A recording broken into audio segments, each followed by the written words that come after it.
और इजराइल इस वक्त गाजा में घुसने के लिए तैयार बैठा है, लेकिन उसे बहुत बड़ी वार्निंग भी मिल गई है। अब इजराइल को समझ नहीं आ रहा है कि गाजा में अगर कदम रखा तो कहीं ये उसके लिए किसी युद्ध की सबसे बड़ी गलती न साबित हो। इस दौरान हमास ने फिर से इजराइल पर हमला करके साबित कर दिया है कि वो इजराइल को मारने का कोई मौका नहीं छोड़ेगा। नेतन्याहू इस वक्त बहुत ज्यादा प्रेशर में आ चुके हैं।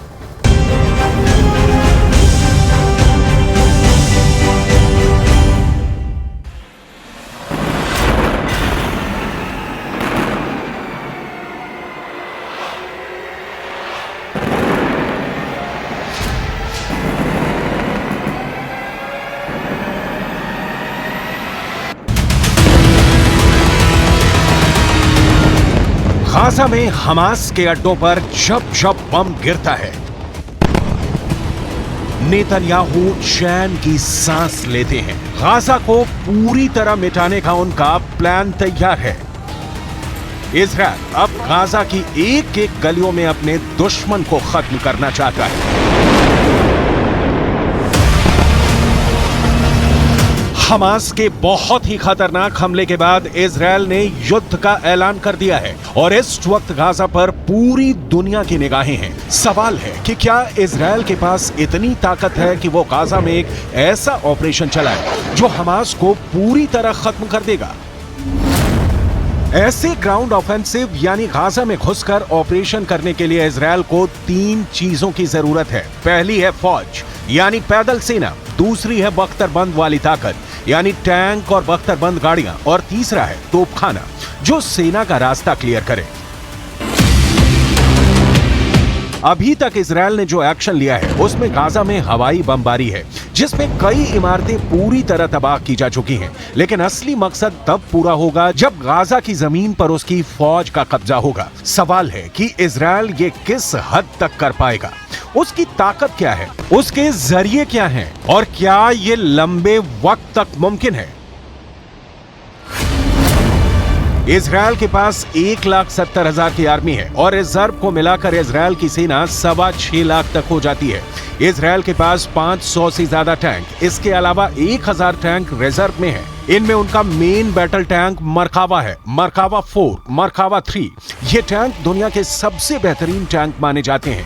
इजराइल के पास 800 से ज्यादा बख्तरबंद गाड़ियां हैं, जबकि रिपोर्ट्स है कि उसके पास 3,000 से ज्यादा रिजर्व में रखी हुई हैं। इजराइल की आर्टिलरी यानी उसके तोपखाने में 1,000 से ज्यादा हथियार हैं। इनमें तोप भी हैं और रॉकेट सिस्टम भी है।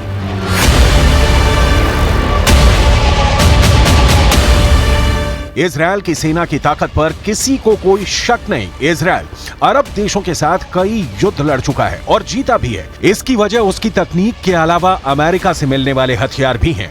लेकिन इस वक्त गाजा का ऑपरेशन इमरजेंसी में हो रहा है और युद्ध के हालात ऐसे हैं कि इजराइल पर लेबनान से भी हमले का खतरा है, इजराइल पर सीरिया से भी हमले का खतरा है, इजराइल पर ईरान भी हमला कर सकता है और मिस्र से भी इजराइल को बहुत सख्त संदेश मिल चुका है। गाजा में जमीनी अटैक करने के साथ साथ इजराइल के सामने मल्टी फ्रंट की चुनौती है, लिहाजा गाजा में पूरी तरह सेना को उतार देना इजराइल की अक्लमंदी नहीं कही जाएगी, उसको बाकी फ्रंट पर भी तैयार रहना होगा। צה"ל הציג שליטה במוקדי החדירה מרצועת עזה לשטח מדינת ישראל. הכוחות הרגו בשטח מאות מחבלים. יש לחימה וקרבות הירואיים לחילוץ בני ערובה שמתרחשת גם כעת והתרחשה במהלך כל הלילה. במהלך הלחימה מפקדים ולוחמים נפלו בקרבות ואזרחים נרצחו. מאות מחבלים נהרגו ועשרות נלקחו בשבי. इजराइल के सामने ईरान दुश्मन नंबर 1 है, इजराइल के सामने लेबनान का हिजबुल्लाह दुश्मन नंबर 2 है, इजराइल के लिए सीरिया दुश्मन नंबर 3 है, इजराइल के लिए यमन दुश्मन नंबर 4 है, इजराइल के लिए इराक दुश्मन नंबर 5 है। इजराइल मिस्र समेत बाकी अरब देशों पर भी यकीन नहीं कर सकता है। ये वो देश हैं जो हमास का पूरी तरह समर्थन करते हैं।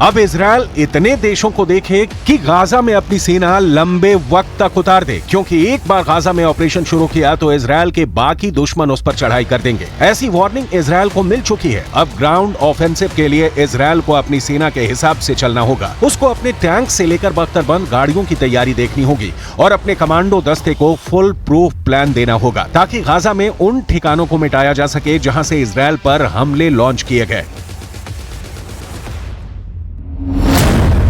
इजरायल का दावा है कि गाजा से जो हमले हुए उसमें 21 ठिकानों को निशाना बनाया गया, यानी गाजा में कम से कम ऐसे 15 से 20 लॉन्च पैड होंगे जहां से हमास के हमलावर इजरायल में दाखिल हो गए।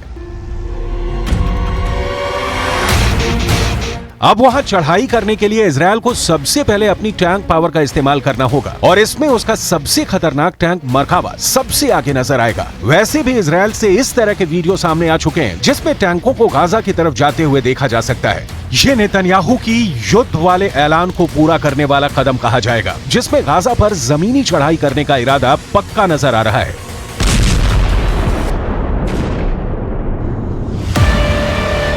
इजरायल ने जब गाजा में एक इमारत पर बम गिराने का इरादा किया तो उससे पहले गाजा में यह जानकारी पहुंच गई कि इजरायल अब एक इमारत गिराने जा रहा है और आसपास के लोग बाहर ना निकले।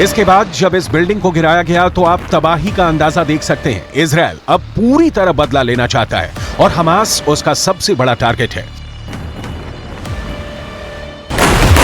इजरायल किसी भी ऐसी इमारत को नहीं छोड़ रहा जहां उसे लगता है कि हमास के हमलावर हो सकते हैं। गाजा में इस वक्त कई जगह मलबा ही मलबा फैला हुआ है। यहां बहुमंजिला इमारतें गिराई जा रही हैं।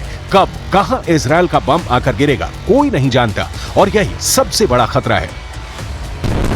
इजरायल रात में भी हमले कर रहा है और दिन में भी उसका अटैक जारी है। हमास को लेकर इजरायल की नीति अब साफ है, लेकिन ऐसे हमलों में वो लोग भी मारे जाएंगे जिनका हमास के हमले में कोई हाथ नहीं।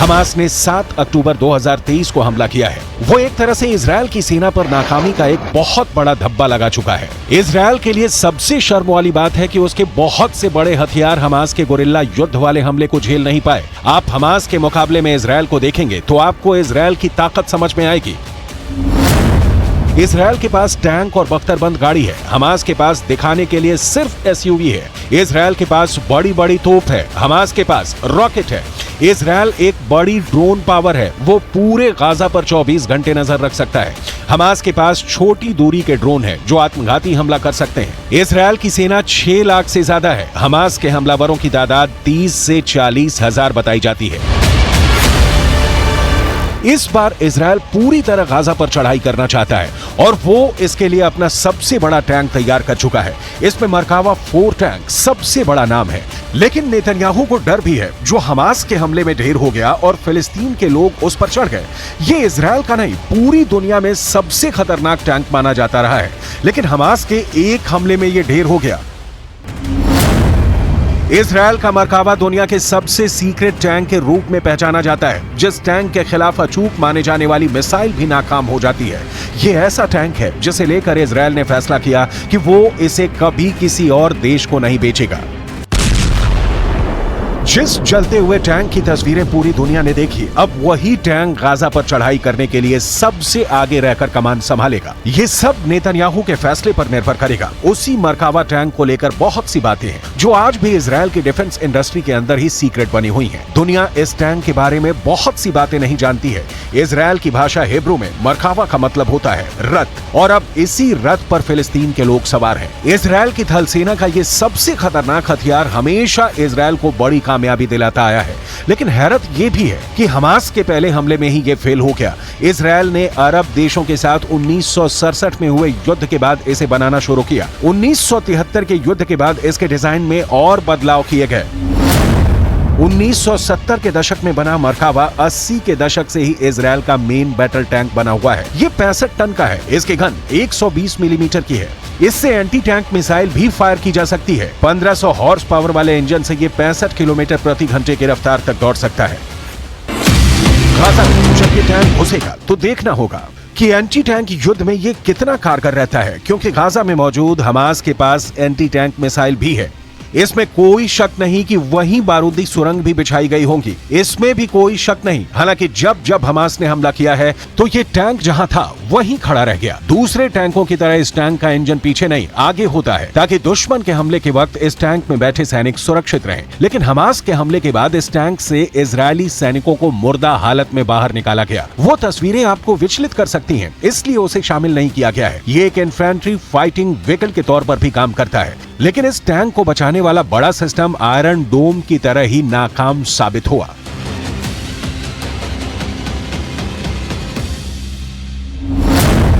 इजरायल के इस टैंक में अमेरिका के एब्रम्स टैंक वाली कई तकनीक जोड़ी गई है ताकि यह दुश्मन के अटैक से बच सके। ट्रॉफी एपीएस यानी एक्टिव प्रोटेक्शन सिस्टम मिलने के बाद इसकी डिफेंसिव पावर कई गुना बढ़ गई है, जो इसे एंटी टैंक गाइडेड मिसाइल से बचाता है। यह टेक्नोलॉजी अब आधुनिक टैंकों के लिए बहुत जरूरी बन चुकी है। इसी टैंक के जरिए इजरायल अपने 4 बड़े दुश्मनों को रौंदने की ताकत रखता है और उसके लिए हमेशा तैयार भी रहता है। इसमें कोई शक नहीं कि इजरायल हमास के हमले का बहुत बेदर्दी से बदला लेगा, जो उसने लेना भी शुरू कर दिया है। אנחנו מפנים יישובים. המשימה שלנו ביממה הקרובה להגיע לפינוי של כל תושבי העוטף. הפינוי הזה צריך להיות בטוח, לסרוק את השטח, לוודא שאין מחבלים, להוציא אוטובוסים, לפנות את התושבים. אנחנו נסיים את המשימה הזאת ביממה הקרובה. יש עשרות אלפי לוחמים במרחב כל העוטף. इजरायल अब हमास और उसके कमांडर्स को छोड़ेगा नहीं। अगले 24 घंटे बेहद अहम रहने वाले हैं, क्योंकि गाजा में अगर इजरायल घुसता है तो उसे बाकी अरब देशों की तरफ से होने वाले हमलों के लिए भी तैयार रहना होगा। हालांकि इस युद्ध को रोकने की कोशिश शुरू हो चुकी है, लेकिन इस बार हमास ने जिस डिग्री का हमला किया है उसने इजरायल को हिलाकर रख दिया है और उसके पास भी पूरी तरह बदला लेने के अलावा कोई रास्ता नहीं बचा है। एक तरह से कह सकते हैं कि इजरायल और फिलिस्तीन के बीच यूक्रेन से भी बड़ा युद्ध शुरू हो चुका है। यहाँ यूक्रेन से भी ज्यादा खून बहने वाला है। तस्वीरें आने लगी हैं और अब समझ में आ रहा है कि यहाँ यूक्रेन से भी बड़ी तबाही होने वाली है। फिलिस्तीन और इजरायल के बीच सबसे बड़ी आग भड़क चुकी है और अब इस युद्ध में इतनी लाशें गिरेंगी कि न पुतिन ने देखी होंगी और न ज़ेलेंस्की।